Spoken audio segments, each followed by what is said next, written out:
Yo tout le monde, c'est SK. Aujourd'hui, on se demande si l'environnement peut vraiment influencer notre réussite. On va parler des gens qui nous entourent, des endroits où on passe notre temps, et même de la culture dans laquelle on baigne. C'est parti. Parlons des gens qui nous entourent. Certaines personnes nous motivent à nous dépasser, tandis que d'autres nous tirent vers le bas. Être entouré de personnes positives qui nous soutiennent, ça nous donne des ailes. Par contre, les gens négatifs plombent l'ambiance et nous font douter. C'est pour ça que c'est important de bien choisir les gens avec qui on passe du temps. Je dis pas qu'il faut virer tous vos potes pessimistes, mais essayez de vous entourer de personnes qui vous tirent vers le haut. En gros, les gens qui nous entourent, c'est comme une équipe. On a besoin de coéquipiers qui nous motivent et nous poussent à être la meilleure version de nous-mêmes.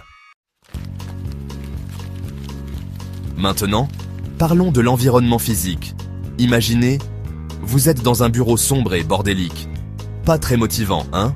Maintenant, imaginez-vous dans un espace lumineux et bien rangé. Vous sentez la différence?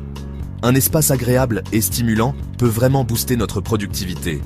Alors, comment on crée un espace qui nous booste? Déjà, on fait le tri. On vire tout ce qui ne sert à rien, on range, on organise. Ensuite, on pense à la lumière. On essaie d'avoir un maximum de lumière naturelle. On peut aussi ajouter des touches personnelles qui nous inspirent, des photos, des citations motivantes, des plantes.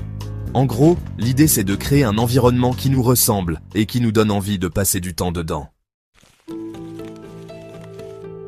Maintenant, parlons de la culture. La culture dans laquelle on grandit, les valeurs qu'on nous transmet, ça a aussi un impact sur notre vision du succès. Par exemple, dans certaines cultures, l'entrepreneuriat est hyper valorisé. Dans d'autres cultures, on valorise plutôt la sécurité de l'emploi. Si on grandit dans un environnement où tout le monde est entrepreneur, ça va nous paraître plus accessible. La culture dans laquelle on baigne façonne notre vision du monde et influence nos choix. L'important, c'est d'en être conscient, de se demander d'où viennent nos croyances, nos peurs, nos blocages. Une fois qu'on a pris conscience de ces influences, on peut choisir de les garder ou de s'en détacher. L'important, c'est d'être acteur de sa vie et de ne pas se laisser dicter sa conduite par la culture dans laquelle on a grandi. Maintenant que vous avez compris l'impact de l'environnement sur la réussite, voici quelques astuces pour créer un environnement propice au succès. Premier conseil, éloignez-vous des personnes toxiques. Faites le tri dans vos relations et entourez-vous de personnes positives et inspirantes. Deuxième conseil, créez-vous un espace de travail qui vous inspire. Un bureau bien rangé, une déco sympa, des plantes vertes, tout ce qui peut vous mettre de bonne humeur et vous donner envie de bosser. Troisième conseil, nourrissez votre esprit.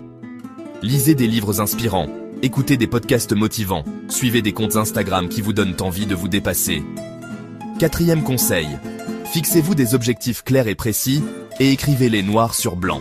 Le simple fait de visualiser vos objectifs vous aidera à rester concentré et motivé. Cinquième conseil, entourez-vous de personnes qui vous tirent vers le haut. Rejoignez un groupe de networking, participez à des événements inspirants. Et dernier conseil, croyez en vous. La confiance en soi, c'est la clé du succès.